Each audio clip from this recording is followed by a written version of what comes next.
시편 95편. 오라, 우리가 여호와께 노래하며 우리의 구원의 반석을 향하여 즐거이 외치자. 우리가 감사함으로 그 앞에 나아가며 시를 지어 즐거이 그를 노래하자. 여호와는 크신 하나님이시요 모든 신들보다 크신 왕이시기 때문이로다. 땅의 깊은 곳이 그의 손 안에 있으며 산들의 높은 곳도 그의 것이로다. 바다도 그의 것이라. 그가 만드셨고 육지도 그의 손이 지으셨도다. 오라, 우리가 굽혀 경배하며 우리를 지으신 여호와 앞에 무릎을 꿇자. 그는 우리의 하나님이시요 우리는 그가 기르시는 백성이며 그의 손이 돌보시는 양이기 때문이라. 너희가 오늘 그의 음성을 듣거든 너희는 무리바에서와 같이 또 광야의 마사에서 지냈던 날과 같이 너희 마음을 완악하게 하지 말지어다. 그때에 너희 조상들이 내가 행한 일을 보고서도 나를 시험하고 조사하였도다. 내가 40년 동안 그 세대로 말미암아 근심하여 이르기를 그들은 마음이 미혹된 백성이라 내 길을 알지 못한다 하였도다. 그러므로 내가 노하여 맹세하기를 그들은 내 안식에 들어오지 못하리라 하였도다.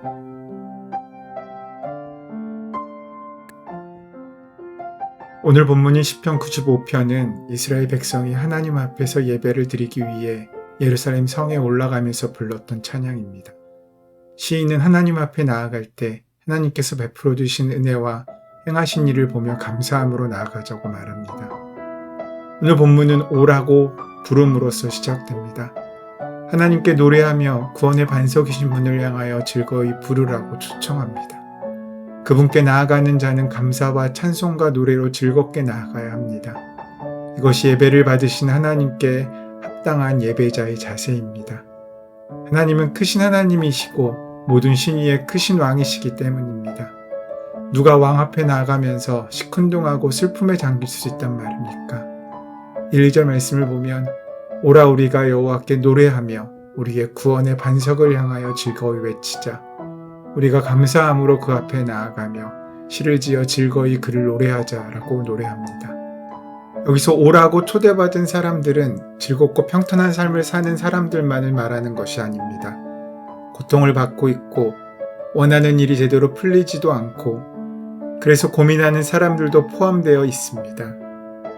하루하루 사는 것을 고민해야 하는 가난하고 병든 사람들도 포함되어 있습니다. 믿음의 시인은 그 모든 사람들에게 오라는 우리 구원의 반석이 되신 하나님 앞에 찾아오라는 그 믿음을 가지고 감사함으로 하나님께 나아가자고 선포하고 있는 것입니다. 하나님께서 행하신 일과 베풀어 주신 일들을 손으로 헤아리며 감사함으로 하나님께 나아가 무릎을 꿇고 경배하며 하나님께 영광을 돌리자는 것입니다. 힘들고 어려워도 절망하지 않고 감사함을 가지고 주님께 나아갈 때 그 감사는 가장 귀한 예물로 하나님께 드려질 수 있게 되는 것입니다. 성경에는 감사라는 말이 참 많이 나옵니다. 성경에 감사라는 단어는 176회나 기록되어 있습니다. 여호와께 감사하라는 말이 자주 나옵니다. 그런데 감사와 관련된 말씀을 보면 대부분이 명령형입니다. 이것을 보면 감사는 하나님의 백성으로 당연히 해야 하는 것이라는 것을 우리는 알 수 있습니다. 그 감사는 기적을 만들어냅니다. 예수님은 기적을 행하시기 전에 먼저 감사의 기도를 드리셨습니다. 오병이어의 기적을 보면 5,000명이 넘는 사람들이 모여 있었습니다. 그들에게 먹을 것도 없었고 그들의 배고픔은 극에 달했습니다. 예수님의 손에 들려있는 것은 고작 보리떡 5개와 물고기 2마리 뿐이었습니다. 그때 예수님께서는 그 많은 사람들을 앉게 하시고 떡을 가져 먼저 축사하신 후에 앉아있는 자에게 나눠주시라고 말씀하셨는데 물고기도 떡도 그들이 원하는 만큼 주라고 말씀하셨습니다. 5,000명을 먹이기에는 턱없이 부족한 작은 것이었지만 먼저 감사함으로 하나님께 맡기고 그것을 나누었을 때 5,000명이 먹고도 남는 큰 기적이 일어나게 되었습니다. 그 시작은 축사하시는 것, 즉 감사의 기도를 드리신 이후에 허락된 것이었습니다. 요한복음 11장 41절 말씀을 보면 예수님께서 죽은 나사로를 살리시는 내용이 나옵니다. 예수님께서는 나사로의 무덤 앞에서 돌을 옮겨 넣으니 예수께서 눈을 들어 우러러보시고 이르시되 아버지여 내 말을 들으신 것을 감사하나이다 라고 기도하셨습니다. 예수님은 나사로의 죽음을 슬퍼하셨습니다. 하지만 죽은 나사로를 살리시기 전에 먼저 감사의 기도를 드리신 것입니다. 예수님의 사역은 그렇게 감사로부터 시작됩니다. 감사는 기적의 문을 여는 귀한 열쇠가 되는 것입니다. 오늘 본문을 읽어보면 우리는 본문의 시인에게서 감사의 맥박이 힘차게 뛰고 있는 것을 느낄 수 있습니다. 그는 혼자 감사하는 것이 아니라 주변의 사람들에게 하나님께 베풀어 주신 귀한 은혜들을 기억하라고 권면하면서 나열하면서 우리 모두 하나님께 감사하는 삶을 살자고 권면하고 있습니다. 그의 입에는 감사의 웃음이 가득 차 있습니다. 그의 몸짓은 감사함으로 흥겨운 귀한 은혜의 모습입니다. 그에게 나오는 에너지는 주변 사람들을 흥겹게 만들었습니다. 본문 1절의 말씀을 다시 한번 보시면 오라 우리가 여호와께 노래하며 우리의 구원의 반석을 향하여 즐거이 외치자 라고 말씀합니다. 이 말씀에서 반석이라는 말씀에 주목하게 됩니다. 그것은 8절에서 너희는 무리바에서와 같이 또 광야 마사에서 지냈던 날들과 같이 너희 마음을 완악하게 하지 말지어다 라는 부분과 연결되고 있기 때문입니다. 여기서 무리바와 마사는 출애굽기 17장과 민수기 20장에 나오는 지명의 이름입니다. 같은 지역을 다른 이름으로 부르고 있는 것입니다. 무리바에서 이스라엘 백성이 목이 마르다고 모세를 원망하며 모세를 돌로 쳐서 죽이려고까지 합니다. 지금까지 하나님께서 이스라엘 백성들에게 행하셨던 그 놀라운 역사들을 보았음에도 불구하고 그들은 감사가 아닌 불평과 원망을 선택했습니다. 그 결과 그들의 삶 가운데 늘 어려움과 문제가 많았고 그 모습을 본 모세는 화가 났습니다.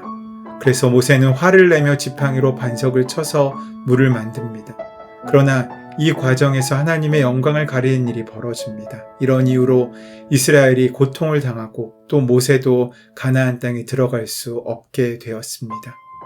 1절에서는 우리의 구원의 반석이 되시는 하나님을 향해 즐거이 감사하며 찬양합니다. 자신이 받은 은혜를 선포하며 주변의 많은 사람들에게 그 은혜를 함께 나누며 감사하며 찬양하자고 권면하고 있습니다. 감사하는 그들에게 하나님께서는 그들을 친히 인도하시고 축복의 길로 인도하셨습니다. 반면에 무리바의 반석 사건에서 보면 지금까지 여러 모양으로 인도하신 하나님의 은혜가 있음에도 불구하고 지금 눈앞에 있는 잠깐의 어려움이 원망과 완악한 마음을 만나 하나님의 축복을 잃어버리는 잘못된 선택의 자리에 그들이 서게 된다는 것입니다. 감사는 하나님의 은혜와 축복을 끌어올리는 두레박 같은 것입니다. 하나님 앞에 나아갈 때 감사하는 마음으로 나아가면 하나님으로부터 더 놀라운 은혜와 축복의 자리에 서게 된다는 약속을 우리는 얻을 수 있습니다. 또 그 약속은 하나님의 능력과 은혜로 우리 한가운데 현실이 되고 실상이 되게 됩니다. 감사는 믿음의 가장 아름다운 열매이며 우리 삶 가운데 허락된 축복의 통로입니다. 우리의 삶 속에서 그 감사의 맥박이 뜨겁게 뛰고 있다면 불평과 원망의 맥박이 뛰는 삶이 아니라 하나님의 은혜로 감사의 그 마음을 귀하게 붙들고 있다면 우리 삶은 하나님이 약속하신 가나안에 이르는 축복을 얻게 될 것입니다.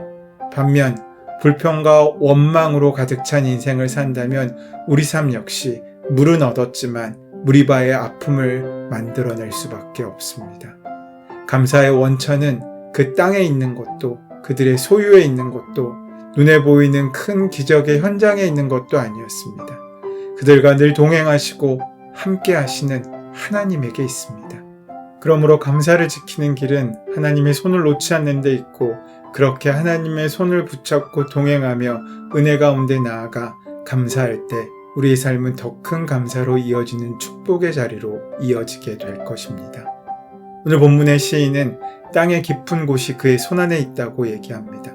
화산 아래 불구덩이와 같은 깊은 곳, 웅대한 그랜드 캐년 같은 깊은 계곡, 에베레스트 산이나 어떤 기암 절벽도 다 하나님의 손 안에 있습니다. 바다와 육지도 하나님께서 만드셨습니다. 하나님은 우리의 모든 것을 창조하신 창조주이시며 전능자이십니다. 이것이 우리가 그분을 찬송하고 노래하며 감사함으로 예배해야 할 충분한 이유입니다.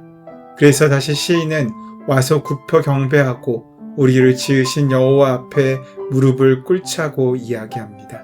그는 우리의 하나님이시오. 우리는 그의 기르시는 백성이며 그의 손이 돌보시는 양입니다. 이 얼마나 복되고 놀라운 고백입니까? 우리가 위대하신 하나님께서 친히 기르시는 백성이고 그 주님께서 손으로 붙잡으시는 양이라는 사실이 말입니다. 너희가 오늘 그의 음성을 듣거는으로 시작하는 95편의 후반절 말씀은 광야 이스라엘 백성의 이야기를 회상하는 경고의 말씀입니다. 그들은 하나님의 우레 같은 말씀을 친히 듣고도 죽지 않은 백성이었습니다. 그런데 그들은 그 하나님 앞에서 마음을 완악하게 했고 하나님의 행하심을 보고도 하나님을 시험했습니다. 그래서 하나님께서는 그들이 광야에 있던 40년 동안 근심하셨습니다. 그들은 미혹되어 하나님의 길을 알지 못했습니다. 하나님의 길 위에 서고 하나님께서 이끄시는 길에 순종하는 삶을 사는 것, 그것이 감사의 원천이 됩니다. 위대한 영성학자인 헨리 나우에는 감사하는 삶에는 연습이 필요하다라고 말했습니다. 연습이 필요하다는 것은 그것이 쉽게 되는 것이 아니라는 말입니다. 연습을 통해서 감사가 그 몸의 체질이 될 때, 습관이 될 때 우리는 감사의 열매를 맺을 수 있습니다. 데살로니가 5장 18절 말씀에 범사에 감사하라고 말씀하십니다. 이 말씀을 감사와 관련된 대표적인 말씀으로 우리는 만날 수 있습니다. 이 말씀에서 강조되는 것은 범사입니다. 모든 상황과 환경이라는 것입니다. 여기서 범사는 모든 일을 말합니다. 큰 일뿐만이 아니라 작은 일에도 감사할 수 있어야 합니다. 우리는 때로 일상적인 사소하고 작은 일들 속에서 감사를 잊고 삽니다. 그리고 당연한 것으로 여깁니다. 하지만 이 세상 가운데 당연한 것은 하나도 없습니다. 우리의 구원 역시 당연한 것이 아니라 우리를 위하여 귀한 고난의 길을 가시고 십자가에 달려 죽으신 예수님의 사랑의 결과입니다.